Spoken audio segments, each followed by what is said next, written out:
Hi everybody, I'm Dave Peters with the Ohio Valley Fly Rod Club, and today we're going to be tying the Idyl's Baetis Challenged. It's a dry fly, and it's a mayfly cripple for a blue wing olive. It's a fly that fishes well for us on the Green River out in northern Utah, and I think it'll fish in a lot of streams where we have substantial Baetis hatches. I'm going to start out with a materials list here. It's a TMC 2487 hook that we use. It's a 2x wide gap, fine wire, and a downturned eye. Those are all good features for this fly. The thread we're going to be using today is uni thread. I use a 8/0. We're going to be tying on a size 14 hook today, so you could easily get by with 6/0. I just happen to like 8/0 thread. It doesn't bulk up as much on me in places when I need a little bit smaller threads. The ribbing today is going to be ultra wire in green, and it's size small. For the tail and the abdomen of the fly, we're going to be using good old standard pheasant tail fibers. Very popular among fish, especially the pheasant tail nymph. Everybody knows about that one. For the abdomen, we're going to use the pheasant tail. For a thorax, we're going to use ultra-fine dubbing, and it's just going to be olive, very simple. For the overwing, we're going to use natural deer hair, and we're going to finish the fly off today with a medium dun colored dry fly hackle. So to get started, we're going to take this fly out, get the hook in place here in the vise. And I'm going to have to switch glasses and put on the glasses that I can actually tie with. Okay, I like to start the thread just about a half an eye length back from the eye. It gives me a little room to finish the fly off later. And I'm going to take the thread up to and leave it hanging right at the point of the hook. That's where we're going to start putting in materials. For the tail, since this is a size 14, pretty substantial hook, I'm going to be able to use about 8 to 10 pheasant tail fibers, and I want to make sure that I get those tips pulled straight out from the side of the shaft, and I get them nice and even when I trim them off.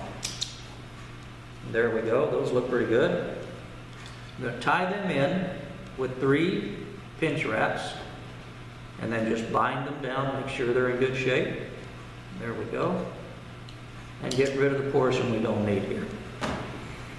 Next is to add the ribbing. I like to use about 3 inches of ribbing here. It gives me plenty of material to work with. I'm not fighting a short rib right there at the end of the process. And that technique of attaching the ribbing was one that I saw in a book one time. The guy that wrote the book gave it credit to a young lady out in California. It's a pretty simple way to attach it. Gets it in place for me, and I can pull it, put it right where I want it. Next step here, after securing that, is to go back to our pheasant tail again. I'm going to get about 6 fibers here. This is going to be the abdomen. I don't have to worry about the tips being even on these, because I'm actually going to trim those off. The tips are a little bit brittle, and I want to tie in just a little bit behind where I started those tail fibers. Now that I've got everything secure, I'm going to use my left hand. I'm going to grab the tail fibers, the abdomen fibers, and the ribbing all with my left hand. And with my thumb and forefinger, I'm going to guide them and kind of hold them on top of the hook shank as I bind everything down. Trying to get consecutive wraps. I'm going to keep moving toward the back of the hook, well into the bend. I want to get pretty much into the apex of the bend of that hook. I want those tail fibers to be pointed straight down at the end of this process. And then I'm going to bind back forward.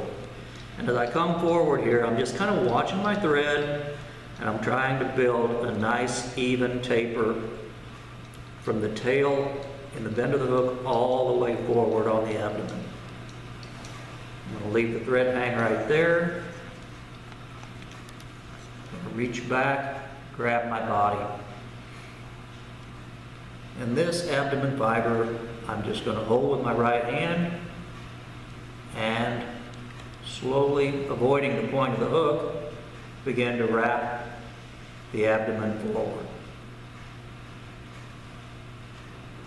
When I reach that point where I'm right above the point of the hook again, I'm going to bring my thread around and bind those fibers down.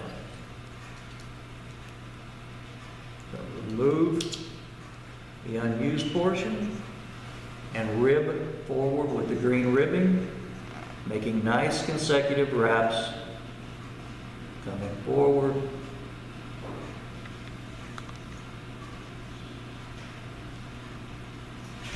and tie that off. Several wraps there will hold it in place, then I'll bind it down a little bit with the thread. Time for a thorax. A little bit of olive dubbing here.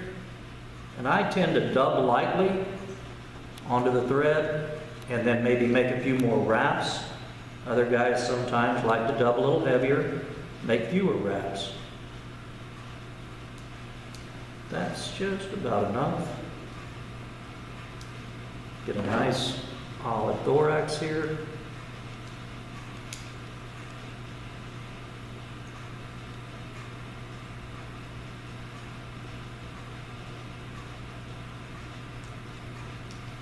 And that ought to do it. Now we're ready for that overwing I talked about earlier. A little bit of deer hair here. And the tendency here is to try to use too much. And that's entirely too much. So I'm going to get rid of some of that. And with the remainder here, I'm going to use this comb and try to get rid of that fluff. This comb does a pretty good job cleaning that out. Drop it all into my hair stacker. And then we've all got our little patterns that we use for that. I'm not a percussionist, so we're not going to get any real good rhythm here. I want to remove these from their stacker with my right fingertips. Set the hackers. And then switch to the left. Holding those out over the front of the hook. 3 pinch wraps. And a little pressure to flare it. Bind it down nice now. 5 or 6 good wraps. And I'm going to come back in and trim that off right over the top of the thorax so it resembles a wing case. There we go. Now we're going to finish the fly off with an appropriate hackle. This is medium done. And I'm going to strip these fibers out to the side until I see that I've gotten past the webby portion at the end of the feather and I'm down where I've got nice uniform hackles. Clean that stem up a little bit, give myself a nice place to tie it in, and tie in right over the thorax. Ready to make my wraps. 1, 2, 3 good forward wraps. Reaching through with my left hand, I'm going to grab my bobbin and secure that hackle down. 3 good wraps there, a little tension to secure it. Carefully go in and trim out the hackle. And now we're ready to finish the fly off.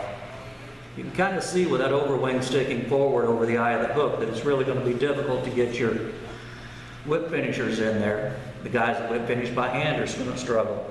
But a half hitch tool will do a nice job of finishing that fly off.